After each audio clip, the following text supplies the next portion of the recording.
In our timeline, humanity lost nearly 2,000 years of progress in a single day.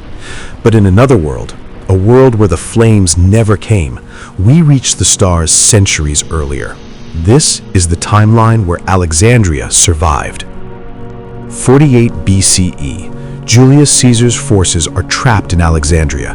In desperation, he orders ships in the harbor set ablaze.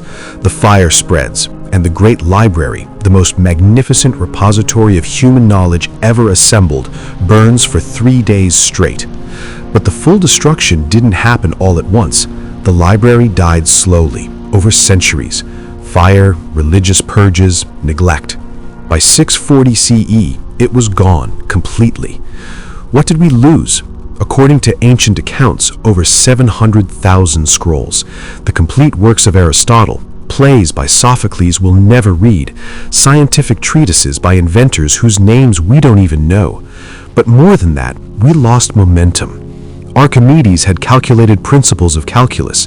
Eratosthenes had measured the Earth's circumference to within 2% accuracy. Heron had invented the steam engine in 60 CE. All of it forgotten for over 1,000 years. But imagine a different choice. October 48 BCE.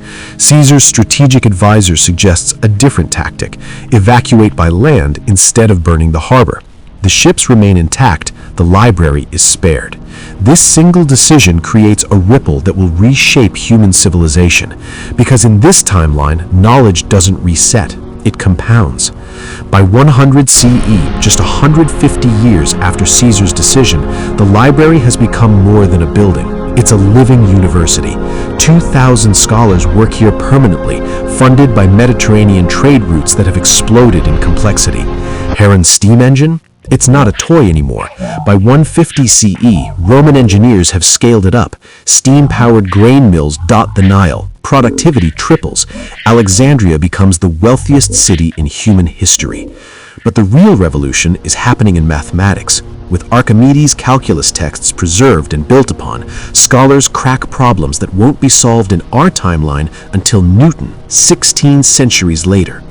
By 400 CE, the scientific method has fully crystallized, not in Renaissance Italy, in Roman Alexandria. Experimental philosophy is the dominant intellectual movement. And then, in 412 CE, something unprecedented happens. A scholar named Hypatia, who in our timeline was murdered by a religious mob, instead becomes head of the library. She lives another 30 years. Under her leadership, the library launches the Cosmos Project, a systematic program to map the heavens. Using improved optics and Eratosthenes' mathematical models, they confirm heliocentrism by 440 CE. Copernicus won't even be born in our timeline for another 1,000 years. By 700 CE, the divergence is total. There is no dark ages in this timeline. The Roman Empire evolves rather than collapses, restructuring into a federation of scientific city-states. The library has spawned 12 satellite campuses across 3 continents. In Baghdad, scholars aren't just translating Greek texts, they're peer-reviewing new research papers on optics and astronomy. By 900 CE, printing presses exist, borrowed from Chinese contacts via the Silk Road, but mechanized by Alexandrian engineering. Books that took months to copy by hand are now produced in days. Literacy explodes. And in 1045 CE, exactly when in Europe in our timeline is building castles and burning witches, Alexandrian engineers launch the first manned glider from the lighthouse of Pharos. Humanity learns to fly, 500 years before Da Vinci even sketches his ideas.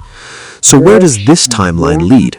If we project forward to our present day, 2026, what does this alternate Earth look like? First, the Industrial Revolution happens in 1200 CE instead of 1760. Steam power, mass production, early capitalism, all 5 centuries early. By 1500, when Columbus is discovering America in our timeline, Alexandrian explorers have already established settlements on 3 continents and proven the Earth is round, again with circumnavigation voyages. Electricity is understood by 1600, germ theory by 1650, the first vaccines by 1700. This means the plagues that killed millions in our timeline prevented or minimized. By 1900, our year of the Wright brothers, they're launching rockets to the edge of space, and by 1950, they land on the moon. Which brings us to 2026. In this timeline, humanity is a multi-planetary species.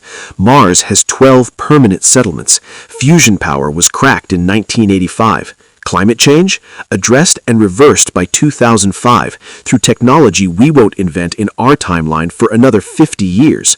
Average human lifespan? 120 years. Most diseases are curable. Poverty exists but is manageable. War hasn't disappeared, but it's rare because resource scarcity has been solved. Of course, this is one optimistic projection. Maybe they would have squandered it. Maybe new problems would have emerged. Maybe we romanticize what was actually lost. But here's what we know for certain. In our timeline, humanity took 2,000 years to relearn what Alexandria already knew. We flew to the moon in 1969 with technology that could have existed in 1469 if the library had survived.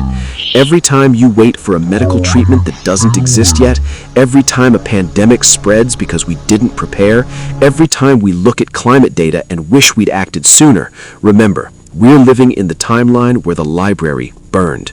The question isn't just what if Alexandria never burned? The question is, what knowledge are we losing today?